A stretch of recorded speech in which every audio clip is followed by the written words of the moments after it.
eto mpamarana dia tiako liavana ny ametraka zao afatra zao ho andefitsika mamanontolo afatra efatra izy rehetra ny afatra voalohany dia mahatanjaha inona ny afatra voalohany mahatanjaha ny afatra faharoa miavaha inona ny afatra faharoa ary ny afatra fahatelo miasaha inona ny afatra fahatelo dia ny afatra farany mivavaha ny afatra faefatra farany averina kely izy efatra voalohany mahatanjaha ny faharoa miavaha fahatelo miasaha ary faefatra mivavaha mahatanjaha vao manomboka ny taona ravana malala dia miaino anatina levidoza isika miombona feno amin'ny malagasy mpiray-tanindrazana rehetra izay miaino anatin'ny dibo-drano rava fananana no ny levidoza izay nandalo tito amin'ny firenena ary nahitana fahavoazana be kamely samihafa tito amin'ny firenentsika ary isika koa na kristiana sy fiangonana aza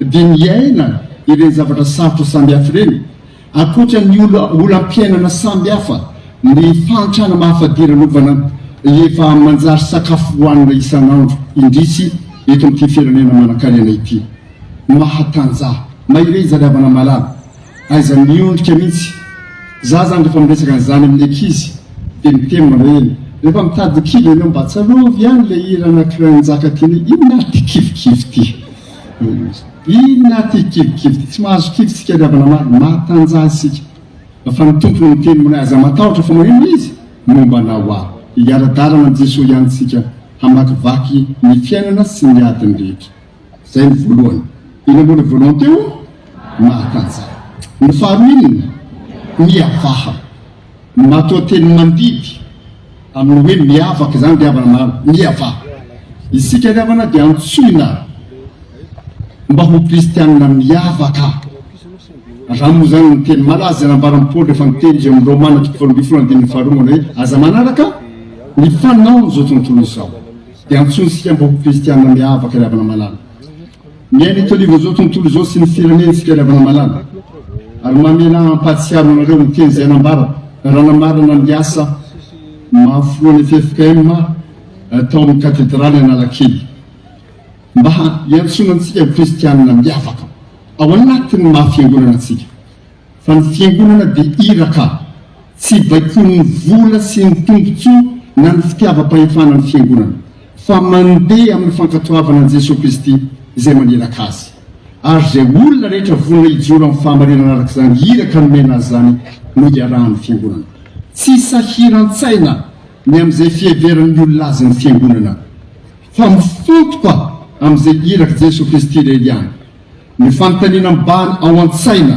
sy ao am-pony ny fiangonana dia tsy noko hoe ahoana hoy ny olona ho faly ve ny olona fa noko hoe ahoana hoy Jesosy ho faly ve Jesosy amin'ny ataon'ny fiangonana raha faly ny olona ary faly Jesosy zay ny tsara indrindra raha tsy faly ny olona fa faly Jesosy tsy maninne fa toizan'ny fiangonana ihany dieny ny loza ho an'ny fiangonana riavana malala dia ny hoe amin'izay ataony faly ny olona fa tsy faly Jesosy ny apôstôly Paoly raha milaza zany amin'ny Galatiana voalohany andininy fahafolo ary ankehitriny olona avy any lako fitesan'Andriamanitra sa mila sitraka amin'olona raha mbola mila sitraka amin'olona dia tsy mpanompony Kristy ny fiangonana riavana malala isika zany dia mpaminany ary ny mpaminany dia natao hiteny ny tenin'Andriamanitra hanambara ny sitrapon'Andriamanitra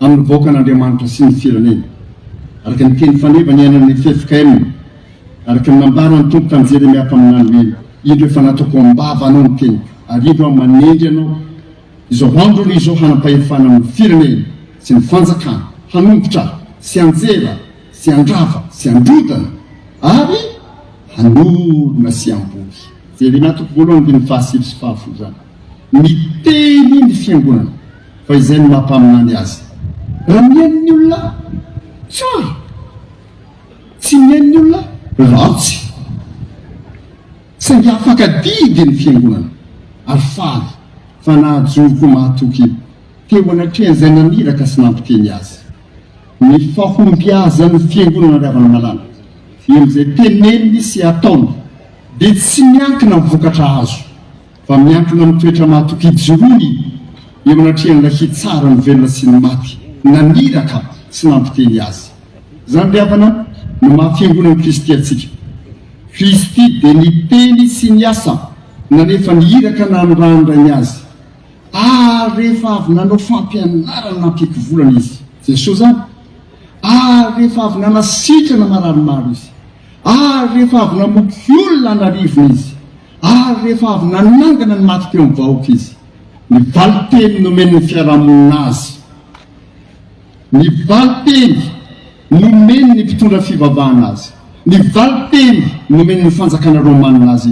Homboy amin'ny hazo fijaliana izy. Tsy naomby ve Jesosy? Tsia tena naomby izy. Fa teo amin'ny hazo fijaliana nanomboana azy io. Teo indrindra ny nanambarany hoe vita. Zao no toko 7:7 vita ny hiraka anam-panaovana azy. Vita ny famonjena. Ary nisongiafina tamina rano zany. Toy izany ny fiangonana kristiana ry havana malala. Ary ny toy izany no niezahantsika fiangonana. No niezahan'ny FFM natao tamin'ny taona iny. Zany ry havana nampahirezaka antsika moa hoe miavaha isika. Fa nisy rivotra nitsoka nanerana ny tany ry havana malala. Izay manery antsika hampatsiahy indray. Izay efa nambaratra any amin'ny taona 2012 tamin'ny 20 Desambra 2012 no nanaovako izany fanambarana izany. Fa ny fiangonan'i Jesosy Kristy eto Madagasikara, ny FJKM, dia mampatsiahy fa ao amin'ny fitsipika FJKM mandiny ny 470 dia milaza hoe tsy eken'ny fiangonana ho fanambadiana mihitsy ny firaisana samy lahy na samy vavy. Fanambarana fitsipika izany ry havana malala. Ary tsy niovy eo andiny ny 470 amin'ny fitsipika io. Ao amin'ny fanambaram-ponina nataony tamin'ny synode lehibe fa 7 tamin'ny manakary. Tamin'ny Aogositra 12 ry havana. Izay no mafisy ny synode-ponina natao tamin'ny volana May 12 dia nilaza mazava ny FJKM manao hoe tsy afaka miaraka ny maha-kristianina sy ny franc-maçonnerie. Tsy afaka miaraka ny maha-kristianina sy ny homosexualité. Mazava zany fanambaram-ponina ny FJKM zany ry havana malala.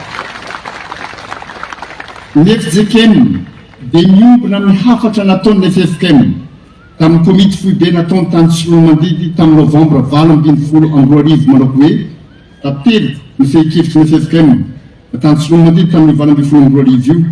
Hoy izy hoe fanambadiana ho an'ny olona mitovy fananahana. Fahotana tsy fanajana ny tenan'olombelona sy ny fanambadiana ary aretina io ka lavo ny fiangonana. Toraka izany koa ny firaisana ranofo eo mitovy fananahana. Lehilahy iray ho an'ny vehivavy iray araka ny fambolon'Andriamanitra azy niekena ho mpivady ka tsofo ny fiangonana rano. Ary antelina manokana ry havana zao toy izao ao amin'ny fanambarana ataon'ny FFKM ihany mametraka hafatra amin'ny mpanao lalàna mba tsy ekenako lalàna mpanjakana io fomba io izay voizy ny teolojia liberaly sy ny raisam-pirenena momba ny zon'olombelona mafy. Zany ry havana malala no tokony hampatsirina antsika. Fotoana mahavoly antsika FJKM zao etsy daholo ny synode-paritany 20 ry havana malala ato anatin'ny FJKM. Mila miverina tsara mitanja amin'ny foto-kevitry zany tsika. Ambony zany rehetra zany. Ny FJKM dia mijoro anatanteraka niraka ampanaoviny Jesosy Kristy lohan'ny fiangonana azy. Dia ny hitaona ny olona rehetra handova ny fanjakan'Andriamanitra. Zay ilay toriteny teo manao hoe hoanina reo satsy hoany ahitan'ilay voninahitra. Mazava nefa ny tenin'Andriamanitra Mikorinthiana 1:9-10 zao mivoasoratra amin'ny anantony moa tsy fantatrareo fa ny olona tsy marina tsy mba handova ny fanjakan'Andriamanitra. Aza mety kovitahana ianareo fa ny sodomita izany hoe lehilahy manambady lehilahy, vehivavy manambady vehivavy, fa ny sodomita dia tsy mba handova ny fanjakan'Andriamanitra. Mazava ny soratra masina ry havana. Za masina andreo olona ny tema ka re président fa zay reto mifankaty izy roa lahy zany izy roa vavy. Ary zay raha mifankaty tena sincère mifankatiavana. Inona tsara hoe sincère aloha mifankatiavanareo. Ary mba fantareo moa ry havana ny dikan'izany teny français sincère zany. Ny teny français hoe sincère ry havana dia tovozina ravany amin'ny teny latine. Ary ny hevitry ny teny latine anakana amin'ny teny français sincère dia sans cire. Ny cire dia savoka. Zany tsy misy ankosotra mihitsy fa tena mazava. Zany no mifankatiavana. Teo tamin'ny izy zany zany no aninanareo e. Fa za milaza tenin'Andriamanitra fotsiny mizapo ny tompon'Andriamanitra. Reo zay tena fakatry sincère de fampitantana ho amin'ny afobe masika avy amin'ny tena zany ny fiangonana riavana de sady manaja ny safidy zay teo sodomita no tsy mitsara na manilika azy fa manambara amin'ny mazava kosa fa raha toizana io lalana io dia tsy handiova amin'ny fanjakan'Andriamanitra izy. Ny fitiavan'ny Kristy no manery ny fiangonana hisoroka ny fahalatsan'ny olona ao anatin'izany fandrika izany ary vonina hanampy izay havana te hiala amin'izany. Mino ny helin'ny rano Jesosy Kristy mety mandresy izany zay araka ny Apokalipsy 4:10-11. Mino ny helin'ny Jesosy Kristy nitsangana tamin'ny maty izay mena ny fahefanaritra ny an-danitra ety an-tany zay. Ny Mateo 7:20-12. Mino ny helin'ny fanahy masina izay mahatonga antsika tsy hanana fanahy osa fa fanahy mahery sy fitiavana ary fahaolon-teny izay araka ny Timoty 2:1-7. Dia antso-pitiavana nataon'ny fiangonana, antso-pitiavana anterina ampitondra fanjakana ny fitiavana ty tanindrazana iongonana ity tsy amevana mihitsy ity fanambadian'ny olona mitovy fananana ity. Antso-pitiavana ho mivoaka malagasy tsy akanavaka tsy andrarak'ilombiando no men'Andriamanitra antsika amin'ny maha-olombelona ny foronantsika ary antso-pitiavana amin'izay misedra olana no miforonana amin'ity fanambadian'ny lahy samy lahy vavy samy vavy ity mba hanana ny fanantenana fa misy ary tena misy ny lalan'ny fahafahana marina ao amin'ny Kristy. Raha manatin'izany ianao manatona ny fiangonana fa afaka mitondra anao ny amin'ny lalan'ny fahafahana amin'ny Kristy ny fiangonana. Ataoko ravina malala fa tsy maintsy mitena an'izany tsika mba tsy amponana antsika tsy anjara antsika amin'ny tsara mihafa amin'izay ataony fa ny foto-kevitra tazontsika no ambarako mazava. Fahatelo, ino moa le fahatelo toeravana? Ino le fahatelo toeravana? Tompanavaozana ty taon'ity ravana malala ary dia manao antsoavo amin'ny vahoakan'Andriamanitra rehetra mba hanotena amin'ny fifaliana amin'ireo sehatra rehetra anaovana fifidianana ka mba hifandrombaka isika hifarimbona amin'izany asan'Andriamanitra zany fa tsy sanatry ny vava hitalaono izay voan'olon-tena ho an'Andriamanitra hanatanteraka ny asa. Hoe atamin'ny fiangonana anankiray voan'ny vangiko voangana manao hoe zao no izy raha ianao kristianina no tsy vonona sy tsy tapa-kevitra ary tsy manaiky hanao ny asan'Andriamanitra iandren'izy ianao hanao ny asan'Andriamanitra. Iandry olona tsy kristianina ve hanao ny asan'i Kristy fa ianao izay kristianina no manaova ny asan'i Kristy. Isa misy sika ravana malala no tena amin'ny fifaliana amin'ireo sehatra rehetra ilana olona amin'izao tompanavaozana zao. Ary rehefa ataon'ny fifidianana ravana malala dia omen'Andriamanitra olona vaovao na olona no avaozana ny sehatra rehetra na olona vaovao dia tampony zany tsy maintsy olona vaovao no filonotsika amin'ny heritonda rehefa vita ny synode lehibe faharoapolo satria zay andeha hisotro kafe hisotro ronono fa ny amin'ny sehatra hafa dia mety olona no avaozana zay avaozany tompo sy ny fiangonana indray ny hanohizany izany zara fanompolo izany fa nahoana nefa dia mba ho fifaliana ho antsika rehetra ny amin'ity tompanavaozana ity hitoy amin'ny heritonda moa zany no hoe apetraky Jesosy azy ianao ilainy Jesosy avotsika rehetra dia samby mipetraka amin'izay toerana ilana antsika riavana malala ny amo zany zao efa fantao tsara na metrahana hoe zao izy le amin'ny apetraka no izy sotro ronono dray ataovy betsaka fa tsy atovatra mitsy dia ataovy azy zao hoe mipetraha tsara eo amin'izay tian'Andriamanitra ametrahana anao riavana malala. Rehefa misy masy ny fifidianana misy mandrakariva ao voafidy ary misy mandrakariva ny tsy voafidy dia mba tsy ho latsaka mihitsy amin'ny fahakapanao za mo tsy voafidy efa tsy ilain'ny fiangonana intsony dia varavara-piangonana avy ny sasany tsy hitantsony any aminareo mo tsisy manao an'izany fa antsoavo tokony apetrako zany riavana malala amin'ireo fifidianana rehetra ny falesy amin'ny ambaratonga rehetra atao anatin'ny eritsikemina amin'ity taon'ity hitoy amin'ny taona ho avy mba ho amin'ny fifaliana trano aneketsika ny fifidianan'Andriamanitra antsika amin'izay toerana metrahana antsika ary amin'ny zavatra rehetra riavana malala miasa amin'ny fitiavana mba miasary amin'ny fitiavany araka ny antso zay efa natao mba ho ny fitiavan'ny Kristy no anery antsika ka mba ho kristianina mifankaty mpitandrona sy fiangonana mifankaty synode apartany sy fiangonana mifankaty mba ho kristianina mahatsiaro ny ray ihany amin'ny Kristy no miatrika ny asan'Andriamanitra amin'ny fiangonana fa mazava tsara mitoviteny teo ao amin'izay iainantsika ao anatin'ny fiangonana sy ny firaisana marina namizy amboninahitry n'Andriamanitra. Dia mirahsoa riavana malala ho amin'ity taona vaovao 420 ity dia ny tompo ny komba antsika makibaky zany taona zany dia atanteraka ny teniny amintsika manao hoe aza matahotra ianao fa mombanao aho ary n'Andriamanitra irery ny voninahitra. Ndao iara-mitsangantsika ahy. Anjalako indray zao mivavaka ao ty ampiasany ity. Keo nareo efa mivavaka ao anay ary misaotra indrindra ny havana ny amin'ny mivavaka. Hivavaka sika. Jesoa misaotra anao zay fa afaka miona eto mba hangataka manokana ny fitahianao ho amin'ity taom-piasana 4 ity eto amin'ny sahan'ny fiangonanao Jesosy Kristy eto Madagasikara. Tsy azonay atao ny hanadino ny fankasitrahananao amin'izay efa mitondranao ny fiangonana tamin'ny taona 3 iny.